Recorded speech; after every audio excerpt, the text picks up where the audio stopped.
This next step is the most crucial part of the recipe. It's a tomato compote. Here's Michelin Star Chef and he does something like this. How can you up a recipe? Some tomato ketchup. Tomato ketchup. Ma che cazzo fa? Questo è scemo. Questo è crazy, man. This is ridiculous. One last ingredient I'm going to add to this compote.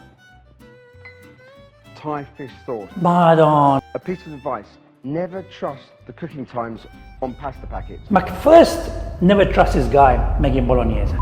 This is that's what I just watched.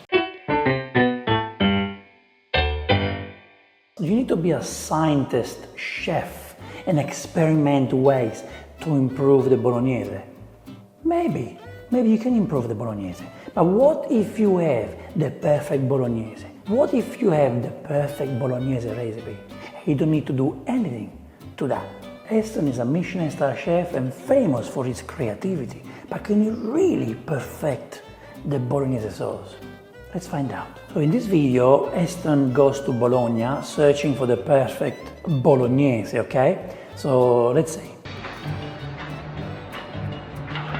Eston, I don't know who took you to this restaurant, but the fact that these restaurants serve pasta like this, it doesn't mix the pasta with the sauce, it's already a no-no. This is a very touristy restaurant, I'm sorry. And most authentic ragu, whatever that might be, that I've ever eaten. Like a big kid, just... See, he says that, but then the chef does this. I know this video is a bit old, but I've been to Bologna many times, guys, and I've never seen this happen before, okay? I'm sorry, but this is not what you want to show people. If you want to learn something about Bolognese, you go and watch my video. I've got a video where I go searching for the best Bolognese in Bologna with Tina, who is a master pastaia from New York, who lives in Bologna, and together we search for the best Bolognese. We never saw this.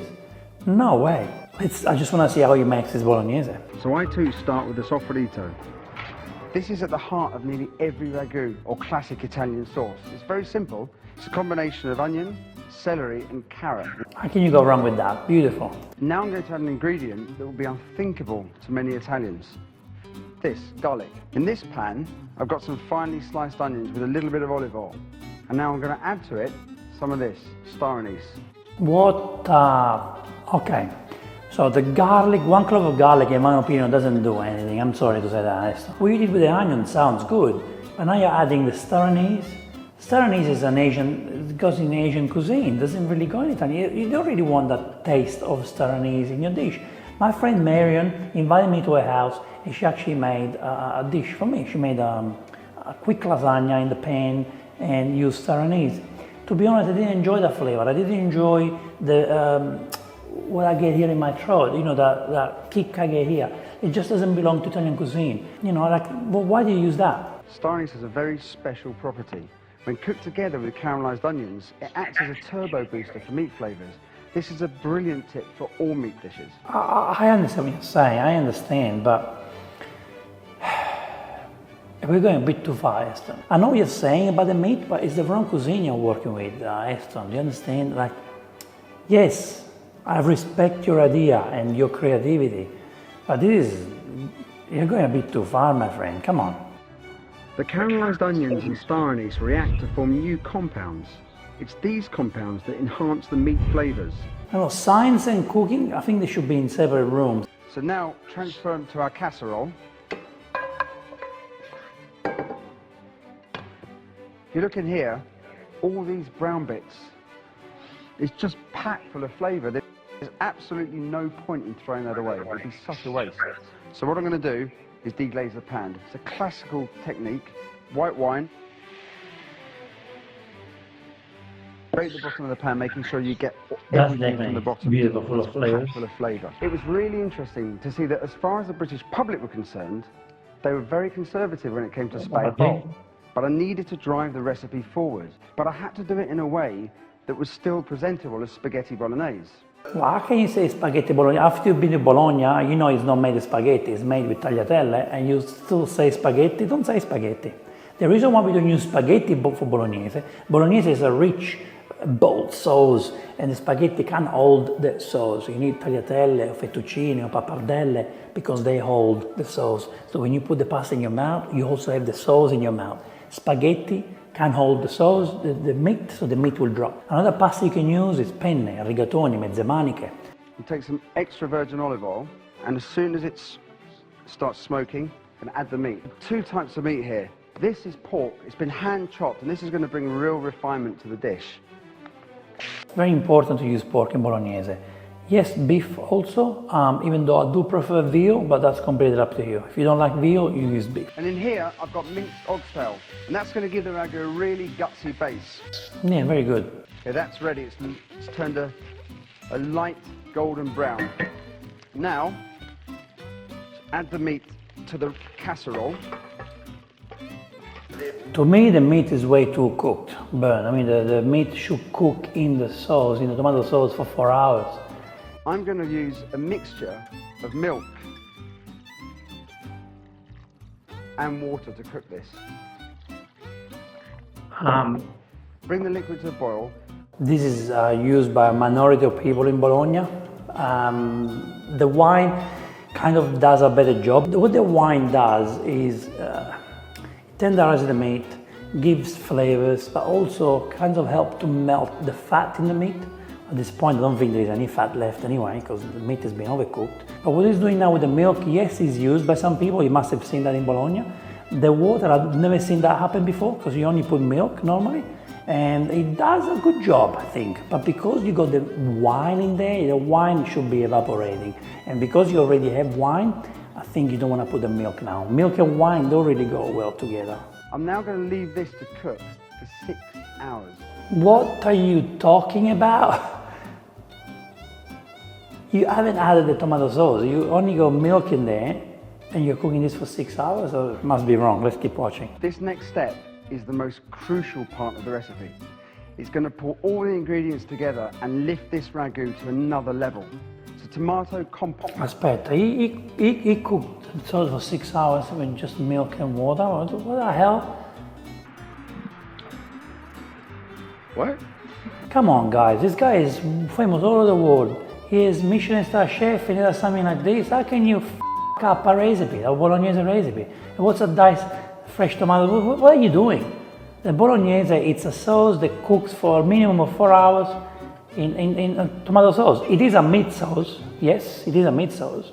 But you also need a little bit of tomatoes. In here I've got some onions and garlic that have been cooking very... Ancora, more onion.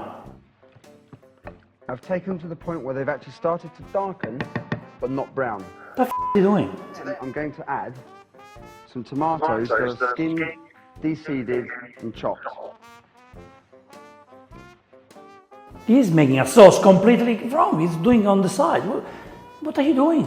You did this a frit already. You can't be a scientist when you cook. You can't be a scientist and a chef. You can't. It just doesn't make sense.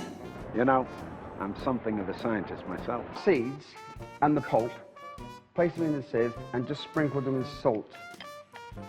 After 20 minutes, the salt has drawn all this juice from the seeds and the pulp. And that juice contains compounds that are really going to boost the meaty taste of our ragu. Like a boost. Add that to the pan. Over here, I've got another spice mix on a sheet of muslin. This time, I've got some coriander, some cloves, and just a little bit of star anise. Ma vaffanculo, Heston, ma che coriander? No, you're mixing. Now you got Chinese, now you got Indian, more cloves. What else did you use? This time, I've got some coriander, Ma che coriander? cloves, and just a little bit of star anise. Ma che stranese ancora? Next, I'm going to add some Worcester sauce.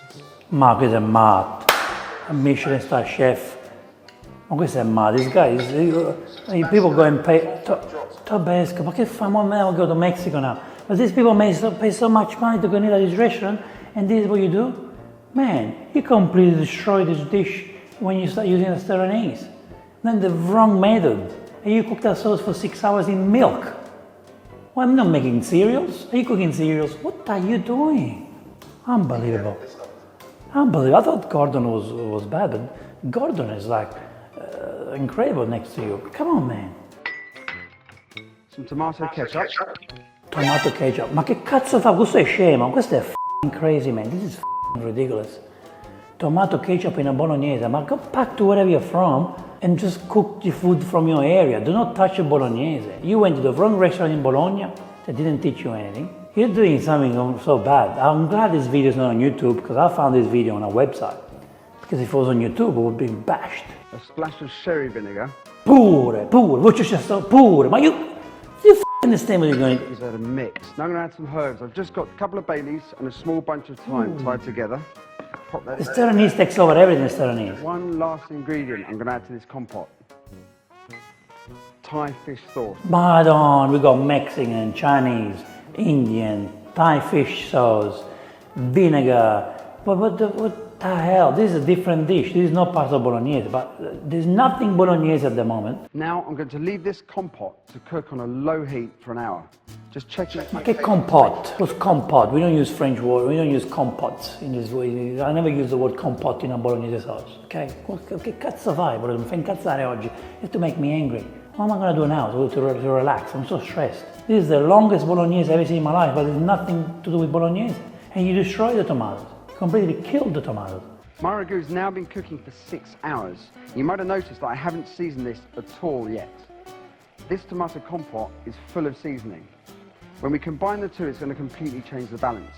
So I'm going to just... I can't believe he called that ragu, and he's going to put a compote in that ragu. He's not getting Bolognese flavors. This ragu just needs another couple of hours on a gentle heat. Now, to the pasta. Well, I suppose the first question was fresh or dried. Now, a lot of people think that fresh pasta is always going to be better. It's not true.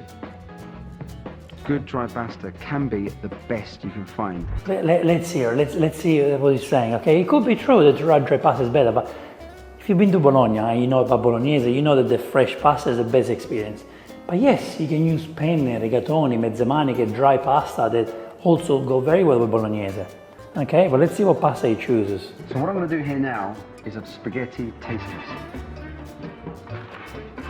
Spaghetti test, what are you talking about? You're using spaghetti now? What's wrong with you? Spaghetti don't hold the sauce. So you're saying that dry pasta is better because you don't know how to make fresh pasta. So maybe go and watch my video and I'll show you how to make fresh pasta. But what you've done here is wrong again, using spaghetti. So you're not teaching nothing to the audience. I'm just going to drain it, add a few drops, just a few drops of olive oil. Guarda là, look at that, it's cooking Chinese food. That's a Chinese bowl that you put rice in there. Fried rice goes in there, no spaghetti bolognese. Stop them from sticking. Ma che cazzo fai con this guy probably been to an Italian restaurant once. When you work in a restaurant, because I made pasta for many years in restaurants, you cook the pasta, let's say the spaghetti cooks in 10 minutes al dente. We used to cook it for about 5 or 6 minutes, half the time. And then you put it in this tray, put olive oil to prevent from sticking. So what you do during the service, you don't have to wait 10 minutes for the spaghetti to cook. Instead, you get a portion of the spaghetti and only need to boil it for 2 minutes. So you maybe went to an Italian restaurant, saw this technique and thought, oh, that's the way I cook spaghetti, but that's not the way I cook spaghetti. There's just going to be some properties here that I'm kind of immersing myself in the whole spag. If you were a proper chef who respects Italian food, you would put the spaghetti, even though it's wrong, the pasta, straight in the sauce, okay? And you're not doing that. So you're not respecting traditions, you're not respecting culture, you're not respecting cuisine, you're not teaching nothing to anyone. Just a little amount of salt. He knows it doesn't taste right. You see his face? He knows it. What the f*** I done? Sorry, don't make me swear, but that's what he said in his face. Look at his face. He said, what the fuck is this? And more pepper. Oh, Now the yeah. pepper's really going to work well with the oxtail, because oxtail's a very rich meat. Wants to make you believe the salt and pepper will fix this. Here I've got a couple of herbs, tarragon, parsley, and some of the leaves from the celery that... Ma vai a cagare! Ma how many herbs you have to use? But can you believe how many ingredients this guy used for a bolognese? Ma tu ti rendi conto? Ever create this recipe? Nobody can create this recipe, it's useless. Just going to add a bit of sherry vinegar. More sherry vinegar. But is this making a cocktail? What is he doing? That acidity will balance the richness of the stew really well. Ma vai a cagare. You put this at the beginning, you do, and then you let it evaporate and disappear. You should have put a little bit of milk to kind of mix everything together. But okay. That's not even a ragu. It doesn't look like a ragu. What is that? Going to add a little bit of butter. Sì, now the butter. Oh, yeah, it's making risotto, so it combines everything together. Ma che cavolo, change job. A piece of advice, never trust the cooking times on pasta packets. Always use your own judgment. Ma first Never trust this guy making Bolognese because he is probably one of the worst Bolognese I've ever seen in my life. Second, always trust the cooking instruction on the packet. Now I'm going to show you a great technique for presenting pasta that's going to still leave this dish looking like spaghetti bolognese, but taken to another level. You need one of these. It's a carving fork. Oh, look at the spaghetti on top of the chopping board. Ma che è matto questo? The chopping board. Look at the knife of spaghetti. Oh, I've never seen this stuff before. Can you believe what this guy did? Can you believe what this guy did? These people have millions of dollars. I want millions of dollars. I want $1 million and retire tomorrow so I don't have to look at this anymore. He didn't even mix the spaghetti with the sauce. They already did the spaghetti. Look at that. Oh, God.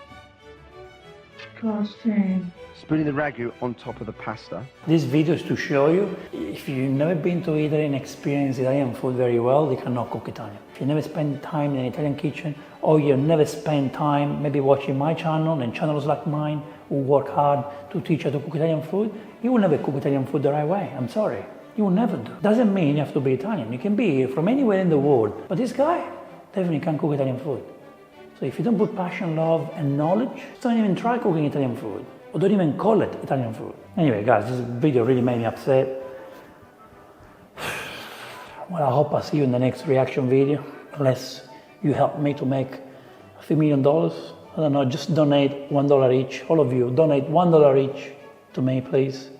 You can support me on the YouTube channel. You can support me on Patreon, whatever you want. Give me $1 each. And make me retire so I don't have to watch this anymore. I don't have to do this anymore because it's really hurting me, okay? It really, really hurt me. This guy's a millionaire and look what he did. I try to work so hard to teach you the right thing and I even get bashed here on comments and people attack me saying, you're too traditionalist, you're too close-minded. I prefer to be close-minded and traditional and eat amazing food than see this. This is that's what I just watched. Anyway. Thank you guys. See you soon.